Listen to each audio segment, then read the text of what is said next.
And we are live. No, there's this. You don't know these dance moves. There's this. I don't know how to do it. And then there's that. And then there's Guninj. Influencers who are on TikTok, please teach me. I need to lock down a certain move for Clinical Monday. But yeah, one professor once told me that I need to kick on a Monday and then do this for the Friday. Okay. So because I'm sick, I don't think I can kick. Nonetheless, we are kicking off this conversation with Sister Mapaseka Mabena yet again. She's been kind enough to join us in understanding ARVs. That was the previous topic. And for this one, we are talking on how are you taking your ARVs, because it is quite important to know how you're taking them, because that at the end, sort of like influences how your life is, because you can end up not taking ARVs and then have opportunistic infections and then not be undetectable and untransmittable, a lot of problems. But she's here to help us understand that a little bit more and better. Make sure that you're part of the conversation. We are live on our Oral Popin's Facebook page, also on Twitter. It is @n_health, and www.popin.org gives you the behind the scenes. Don't forget to follow us on our YouTube channel to find these conversations put up very nicely for you to watch at your convenience. And obviously they are galore with information, and I tell you, you're going to live those conversations, haven't learned something or an understanding rather when it comes to ARVs and HIV. So Mapaseka, thank you so much again for joining us. For this one, we want to know, how are you taking ARVs? I mean, it sounds like it's a simple topic, but people mess it up. People not that they mess it up. People don't understand that they need to take ARVs a specific way. Take us through that. All right. So it's very much important that you adhere to the health education and the way that the healthcare worker told you how to take your treatment. So it's very important that we use what we call a patient adherence plan. So you complete this plan. It's up to 13 steps of adherence, whereby now you discuss with the client on each and every follow-up, because the mistake that we do, even when the client comes back for follow-up, we leave out the adherence part, but we record it has been done. Whereas we need it's a continued conversation. For instance, you need to know, as I have mentioned in our previous interview, that you need to find out the goals of the client. What are the healthy goals that the client wants for themselves. And as well as establishing the support system that the client has. It's very, very important, because the client then will be able to adhere to treatment if they've got a support system. And then getting the appointments, it's very important that you educate the client about the appointments. You prepare them to say this is a lifelong treatment. You would be expected to come on every month, and sometimes we can give you extra 2 months, or depending on your results as well. But if you want us to give you, more treatment, to stay away from the health facility, ensure that you adhere, because if you are virally suppressed, then you don't have to frequently visit the facility every now and then. There are different steps. So steps of readiness, assessing the readiness, because you can easily tell if the client is not ready by the conversation that you're having with the client. It's very, very important, because if the client is not ready, then it means you need to immediately intervene and ensure that the client is ready to adhere. I want to talk about, you touched on a very important point of being ready, because a lot of people, not that they don't want to take the ARVs, but it's because they are not ready to take the ARVs. What do you think could be a hindrance or something that holds them back to start getting on ARVs? I mean, to start getting their add-on. What could be the reasons? So we know our number one enemy is stigma. We still have stigma out there. And then most of the time we find difficulty in clients that seldom we test. A client that has tested 12 months ago and their last results were negative. And then it becomes as a shock to them to say, how did this happen? All those question marks, how did this happen? I was using a condom. But the person that I slept with didn't have the signs of HIV. How come? I know I slept with so and so and they look well. What did I go wrong? So most of the hindrances failing to accept, what do they call it, denial, to say, it's not me, I can't be. And then you find a person saying, no, I'd rather go and test somewhere, I need to go to another organization and confirm. No, I need you guys to take blood for me so that I can understand. So it's a process. You just need to be patient with the client and until they are ready, and just give them also the disadvantages of delaying treatment. Because in that time of trying to putting them in the acceptance stage, then the delaying of treatment, the virus is not stopping. It's continuing to multiply and destroying more CD4 cells in the system.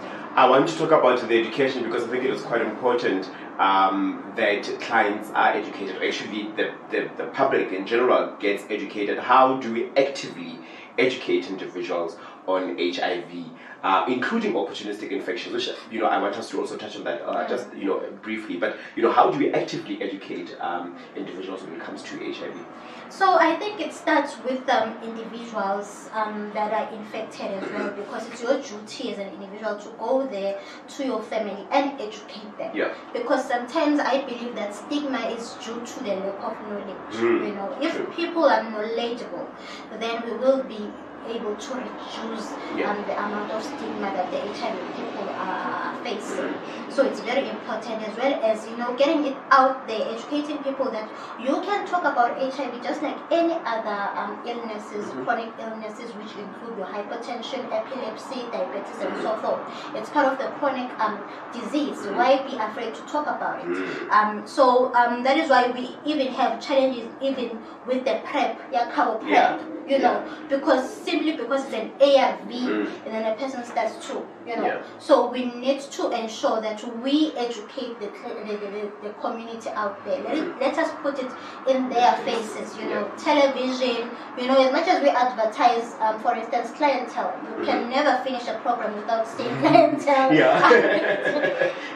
So I think if we, use, get an investment from government for such, communications, having clinical monies like this, after hours and so forth, because people are at work right now, nobody could be watching, but if we have that slot, say 6 o'clock in the evening, then we have people, and then it will bring up that communication or that dialogue now in a family, having to find out how much more to they well, Clinical Monday is ready and available for you. Make sure that you tune in for that.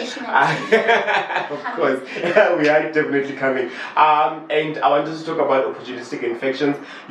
Part of the education of HIV is also learning that there could be opportunistic infections, or when you are failing to take your ARVs, there needs to be that education about opportunistic infections.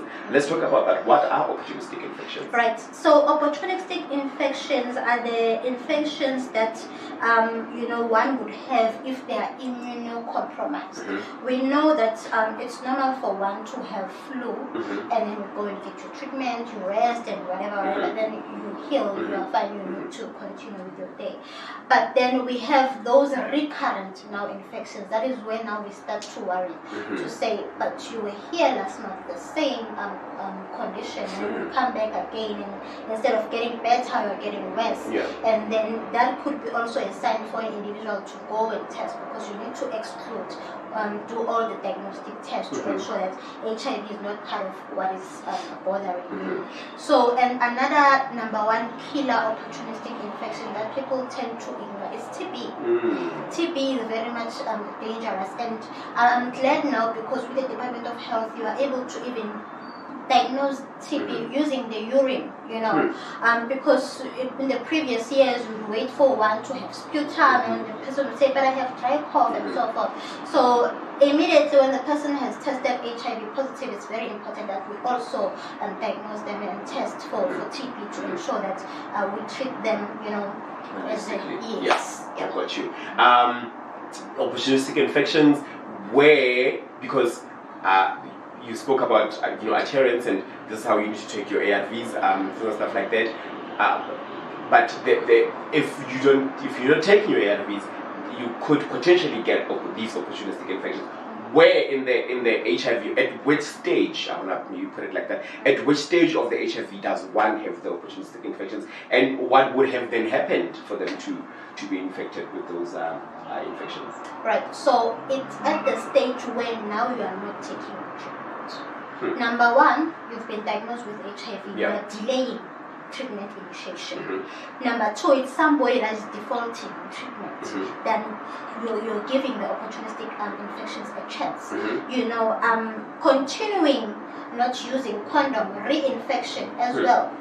In those cases, then your immune system continues to go down, and the virus continues to grow. And that is when now you have these recurrent opportunistic infections that you mentioned to say. Now you start saying, because these opportunistic infections, they are in stages, from stage 1 to stage 4. So we have stage 1 where now a person would be asymptomatic, doesn't have any signs, and then others would have lymphadenopathy, the swelling, behind the ears and so forth. And then we have stage 2, which is most commonly skin infections, recurrent upper respiratory infections. Stage 3, which is your TBs and so forth. And then stage 4 now, then that is now you are having. We can now say you are now moving from HIV to AIDS. Oof. I want us to explore AIDS.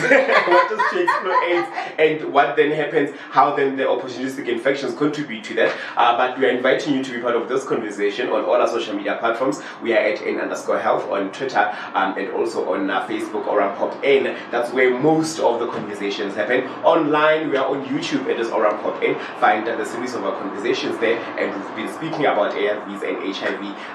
Ever since we started Clinical Monday. So make sure that you catch up on that and more. Don't forget to leave your comments or questions for myself or Sister Basi regarding the topic or anything really that is Pop In. Also, www.popin.org gives you the behind the scenes. I want us to talk about this thing. Now it's moving. Does it mean that then I can't take the ARVs, I can't take my ARVs? Okay, so I think the ARVs change because you graduate. I like using that term. You graduate. Talk to me about the opportunistic infections, then helping or aiding you to now AIDS.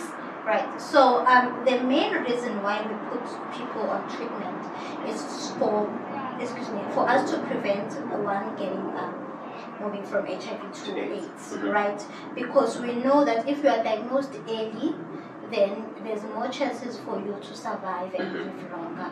However, now when you are on the 4th stage, now it becomes difficult for us to reverse. So that is someone who would be hospitalized. So the main reason why we have ARVs in our primary healthcare facilities, we are reducing hospitalization because hospitalization is more expensive because you need different expertise. Now you need your neuro doctor, your physiotherapist, because now so many things are going wrong in your system and you will be hospitalized in a long term. And remember, long-term hospitalization also can affect an individual. You find that you went in there with a simple pneumonia. But now, when you have to go home, then you have other diseases because of the reinfections and so forth and so forth. So it's very important that we educate people to please take your ART to prevent AIDS. You touched on living longer. It's possible for us to live longer, but how do we get there? Is it as simple as literally just taking your ARVs as prescribed with water? And I want to touch on substance abuse. And substance use or abuse could be, but how possible is living longer? And actually, the emphasis on that and living longer and positively. So this is why I said to say adherence planning is very important because you need to find out what are V's life goals. V is currently in a medical school and wants to graduate and be a medical doctor. V is fantasizing of getting married, having a partner, adopting kids and so forth. Happy life. So that should be your number one motivation into taking your treatment. To say, okay, I'm living with HIV, but I can have my ART and continue with that. right? And then another thing, looking into people that have failed, to take their treatment, and you can see that they were immunocompromised, they started to lose weight. So it's very important. I always tell people to say, you see how you look now. Let us make sure you maintain looking like this. Because tell you what, the community out there is educated. They are able to assess the signs and symptoms, and then they could tell to say, no, V, there's something wrong. So we don't want you to go through that, right? So it's very important that you take your treatment early. And number one, changing your lifestyle habits is very important as well. Because if you used to take alcohol Monday to Friday, then it means you need to reduce if you want to live longer. Because as much as we want to say HIV, but alcohol impacts a lot of things. You can have hypertension, diabetes, and so forth. Your kidneys can be otherwise, right? So it's very important to reduce, live a healthy lifestyle. Fluid intake, water is important, because you are taking your treatment every day and your kidneys are working hard every now and then. So hydration is also important. However, you need to discuss your challenges with your healthcare so that you can plan together and ensure that.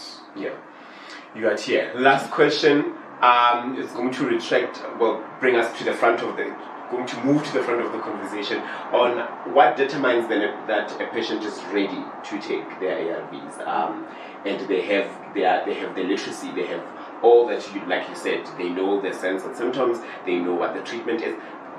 How do we see what determines that the patient is actually ready to put on ARVs? As soon as the client agrees to say, yes, go ahead, let us do this. They just give you the arm to say, do whatever you have to do.